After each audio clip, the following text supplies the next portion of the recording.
Hello, this is Jack Jackson. In this video, we're going to use our knowledge of calculus as well as algebra to completely analyze a polynomial function. For this example, we're going to use this cubic polynomial function here. F of x equals x cubed plus 3x squared minus 2x minus 6. There are a couple things it gets, of course, from any polynomial function. That it shares in common with that. The domain is all real numbers. The function is continuous. The graph has no vertical or horizontal asymptotes. It's actually differentiable everywhere. So there are also no sharp corners, no hole in the graph, no vertical tangent lines.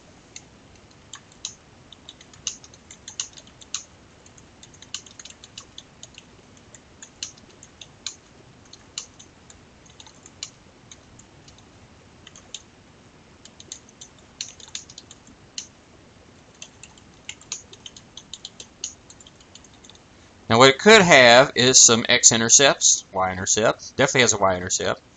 It could possibly have some X intercepts, and it could possibly have some local extrema. It could possibly have some inflection points. Let's see if we can kind of analyze some of that. Now, since the degree is an odd number, we take the limit as x goes to infinity. It's going to be the same as just x cubed going to infinity, which is infinity.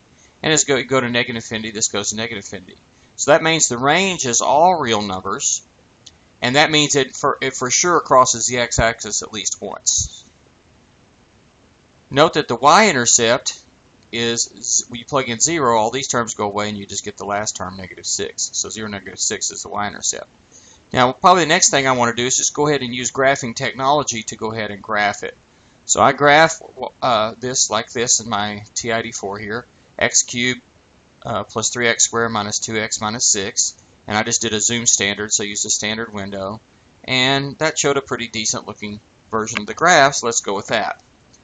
We might start by just using the calculator to approximate these X intercepts and see what we have. So we just use a calc 0, which of course we know is really using something like a variation on Newton's method. And so we do calc 0, and of course to do this one you're going to first enter a left bound, so you go to the left side, a right bound, you go to the right side, hit enter, then it asks for guess, move it as close as you can get there to that intercept, hit enter, and it turns out it looks like it's exactly negative 3 where it crosses the x-axis there, negative 3, 0. Then we do these other two here, but it turns out that they don't have nice decimal expansions. Looks like they're likely to be irrational numbers. You might recognize that one already as a decimal approximation for an irrational number you've seen before, but if not, that's okay. So we see that the zeros, that is the roots or the x-coordinate of the x-intercepts, looks like negative 3, negative 1.414214, and positive 1.414214, at least approximately. Now, if the x equals negative 3 is exactly a root, then we should be able to factor out an x plus 3, x minus a negative 3. And we can do that by long division or synthetic division. I use synthetic division here. The way synthetic division is, you write down your coefficients, which are 1, 3, negative 2, and 6. And you put your negative 3 out here, your root.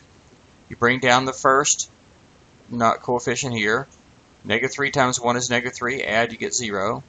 Negative 3 times 0 is 0. Add, you get negative 2.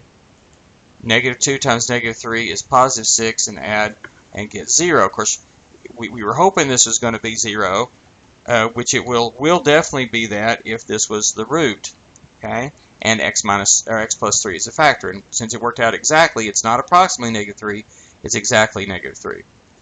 So that means x plus 3 is the factor, and it also tells you the other factor is x squared plus 0x minus 2. Or in other words, x squared minus 2. That factors as x squared minus the square root of 2 squared, difference of 2 squares. That factors as x plus square root of 2 and x minus square root of 2. So that tells you that this guy here is actually negative square root of 2, approximately here. And this one over here is positive square root of 2, approximately that. And if you do that on your calculator, square root of 2 on your calculator, you will in fact get this, maybe a few more digits. Here are a few more digits that I got out of my calculator. So the x-intercepts exactly are negative 3, 0, negative square root of 2, comma 0, and square root of 2, comma 0 are approximately this for the two irrational places. Now, how do we find the extrema? You can tell by looking, I think, that it's going to have a local maximum here in the second quadrant, a local minimum here in the fourth quadrant. Okay, so let's see if we can work that out. The way you do that is take the derivative, set it equal 0, and solve. So taking the derivative here, that's not too hard. We know how to do polynomial derivatives. So this would be 3x squared plus 6x minus 2. Set it equal to 0. This one doesn't factor super nicely, so we need to use the quadratic formula. It's the ax squared plus bx minus, plus c equals 0. Says that x equals the opposite of b over 2 times a plus or minus the square root of b squared minus 4 times a times c over 2a. This is kind of interesting. A lot of people will write this as one fraction. I like to leave it separate because if you separate this out, this negative 1, at least as far as the derivative, that's the x-coordinate of the vertex on the derivative, which means that should be the x-coordinate actually of our inflection point. We'll get to that in a minute. So let's see if we can work this out. 2 times 3 is 6, 6 divided by 6 is 1. So this is negative 1 here. 6 squared is 36. Negative times negative makes that positive. 4 times 3 is 12. Times 2 is 24, and that's still 6 again there. 36 plus 24 is 60 over 6. Let's see, 60 is 4 times 15. So that's 2 times the square root of 15. The 2 and the 6 cancel, leaves you negative 1 plus or minus square root of 15 over 3. Those should be the two x-coordinates of the minima and maximum. Okay, so the maximum, it looks like it's going to be the negative 1 minus square root of 15 over 2, and then the or over 3, and the one with the plus will be where the minimum occurs. Now, what are the corresponding y values? You take this and plug it in the original formula. Well, basically pretty easy idea, but a little bit of nastiness on the arithmetic here. So this first one, we can think of it as negative 1 minus the square root of 15 over 3 cubed is the first power times the second power. This one's the second power. I'm just going to work out the second power. Square of the first is 1. Square of the last, that becomes 15 over 9, which reduces to 5/3, and it is positive. For the middle term, you multiply and double it, so that becomes positive 2 times square root of 15 over 3. 5/3 plus 1 is 5/3 plus 3/3 is 8/3. And so I can put that here, but that's also this part here squared. Now I'm going to do FOIL here in this part here. Negative 1 times 8/3 is negative 8/3. Negative 1 times 2 square root of 15 over 3 is negative 2 square root of 15 over 3. The inner product is negative 8 square root of 15 over 9.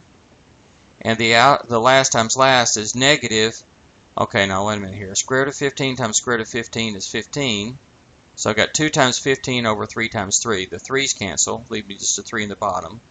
And then I've got a 5 times 2 is 10, but it is negative. Here I distribute the 3, just cancels out the denominators. And here I distribute a negative 2, makes that plus 2, and plus 2 square root of 15 over 3, and I still got my minus 6. Now I'm going to get a common denominator of 9 here, so I'll get a 9. That means I want to multiply top and bottom by 3 here. Negative 8 times 3 is negative 24. This one I need to multiply by 3, so it's negative 6 square root of 15. That's already 9, so this stays the same. Negative 8 square root of 15. That's a 3, so I need to multiply by 3 and make negative 30 over 9. That one I just need to multiply by 9 over 9, so that's 72 over 9. This one again multiply by 9, so that's 18 square root of 15 over 9. This one multiply by 9, so that's 18. This one by 3 over 3, so that's 18 square root of 15 over the 9. I'm sorry, by 3. 6 square root of 15 over 9. And this one multiplied by 9 over 9, which is negative 54. Everything's over 9. Now combine like terms. Negative 24 minus 30 plus 72 plus 18 minus 54 is negative 18. And the rest of these I can factor out of square root of 15 and add negative 6 plus negative 8 plus 18 plus 6 is 10. And then I'm going to distribute the 9 here. Negative 18 over 9 is negative 2. And this is 10 square root of 15 over 9. And it's an interesting thing about writing it that way. I'll show you in a minute. And this one works out very similarly with the plus here. It changes a few things as you go along in terms of sign, but the arithmetic is very similar. and it turns out to give you negative 2 minus 10 square root of 15 over 9. So the two extrema are negative 1 minus the square root of 15 over 3 for the x, and the y is negative 2 plus 10 square root of 15 over 9. That's our local maximum right there in the second quadrant. And here you can see what decimal approximations you get for those for several decimal places. All my calculator would do. And then for the local minimum, you change this to a plus in the middle, and you change this plus to a minus here, as it turns out. And so you can get the decimal approximations there, and that's the minimum here. And I checked those with the calculator by doing a calc maximum and a calc minimum on the calculator, and sure enough, I got the same decimal approximations, at least as far as the calculator went here. Now we find the inflection point by taking the second derivative and set it equal to 0. Here's your first derivative that we found a while ago. Take another derivative, that's 6x to the first power plus 6 plus 0. 6x plus 6, or 6 times x plus 1. So if the second derivative is 0, I think it's pretty clear to see that x plus 1 equals 0, which means x equals negative 1. We plug negative 1 in the original formula, and we get negative 2. So negative 1, negative 2. And if you look, something's kind of interesting here. Here's your inflection point. It turns out on this quadratic that the inflection point is halfway between the minimum and the maximum, both vertically and horizontally. See? This is a negative 2, and notice we're going above and below that by the same amount, and the x-coordinate's negative 1, and we're going to the left and right of that by the same amount. And actually, that's not a coincidence. That always happens with cubic. You could prove that as a little project if you wanted to do that. Now, we can summarize a lot of this information in a table like this. There's a lot of information here. Don't let this overwhelm you. It's just a pretty straightforward summary of what we've done.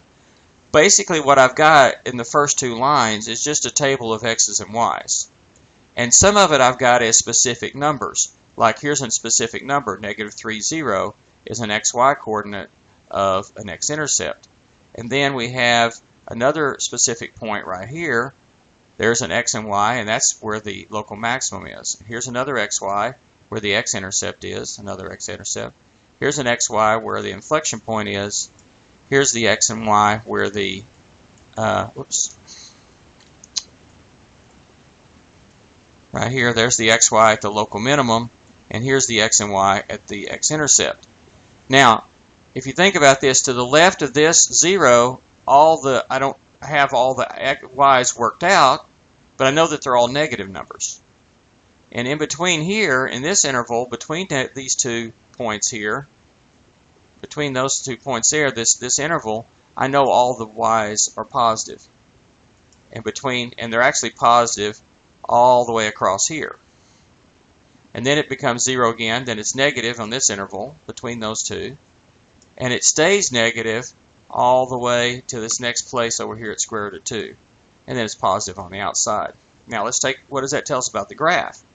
Well, the places where it's 0, here, here, and here, it's actually an x-intercept. It's on the x-axis.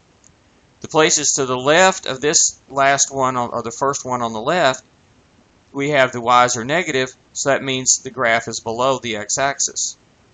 For all of these places in here where we have positive y's, the graph is above the x-axis.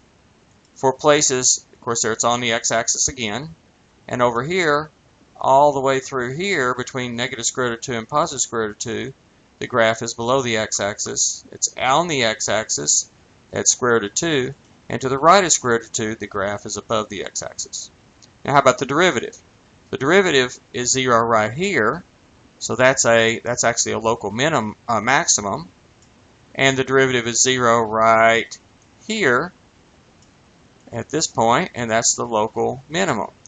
Now, in between those two, that breaks it into regions where it's either all positive or negative. Now, without working out what the actual number is for the derivative here, I just know that they're all positive here to the left of this negative 1 minus the square root of 15 over 3. And it's all negative between that and the negative 1 plus the square root of 15 over 3. See, those are our max and min. And to the right of that last one, the derivative is positive. Well, what does that say about the graph of f? Not the graph of the derivative, but the graph of f. Well, if the derivative is positive, the original function is increasing.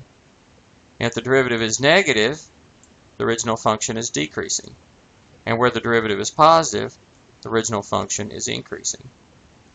And there's only one place where the second derivative is 0. To the left of that, it's always negative, so the original function is concave down there.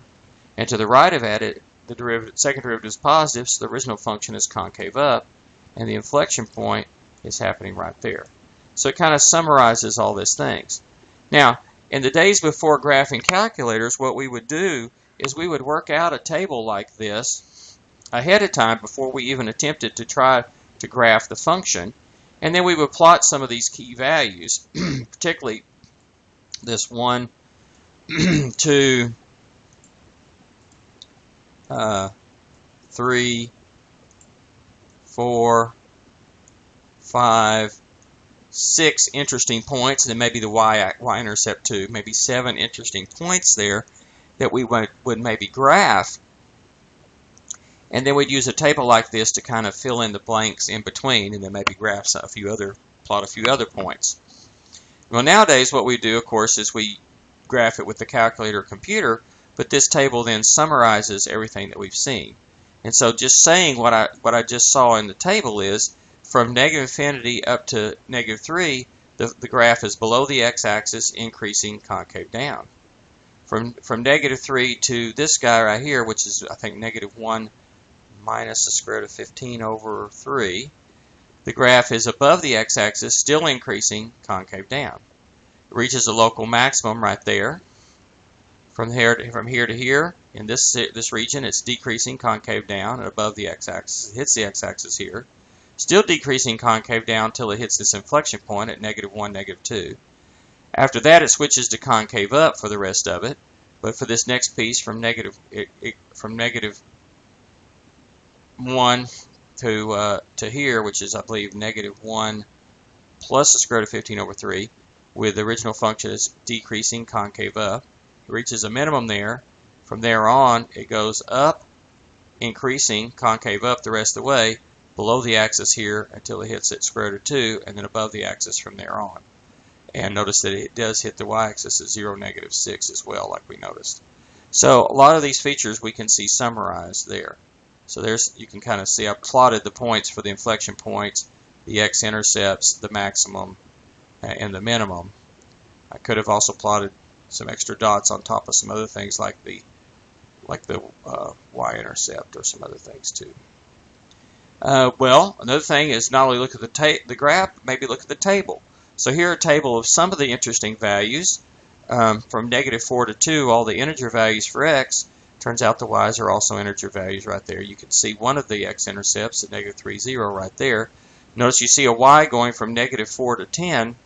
If it's a continuous function and you see a sign change on the y's, there has to be a root in between. So one in there. Okay. And here's a graph of the original function in blue along with a graph of its derivative in red and its second derivative in green. Again, notice when the derivative is positive right here, the original function is increasing. When the derivative is negative, between this part in the middle, the original function is decreasing. And the original function is increasing when the derivative is positive here. Look at the second derivative. The second derivative is 0 here at 1, negative 1. To the right of that, the second derivative is positive, so the original function is concave up on this piece, and the derivative is increasing here. Whereas the second derivative, when it's negative, below the x-axis, then the first derivative is decreasing, and the original function is concave down. And so that gives us a pretty good analysis of that function that we set out to analyze. So notice we took into account knowing some things about derivatives, first derivatives, second derivatives, but also some things about factoring, about polynomials, synthetic division, maybe long division, limits. Notice the limit goes to infinity on the right, negative infinity on the left. Of course, no graph will show every single point on the graph because this goes on forever. But this particular window is pretty nice because it really shows most of the really interesting points, and it still shows enough of the outside parts that you get an idea of the end behavior as well. In some graphs, you can't get all that in one graph. You maybe need multiple graphs to show all of the interesting features of it. But this one, you can see it all in one.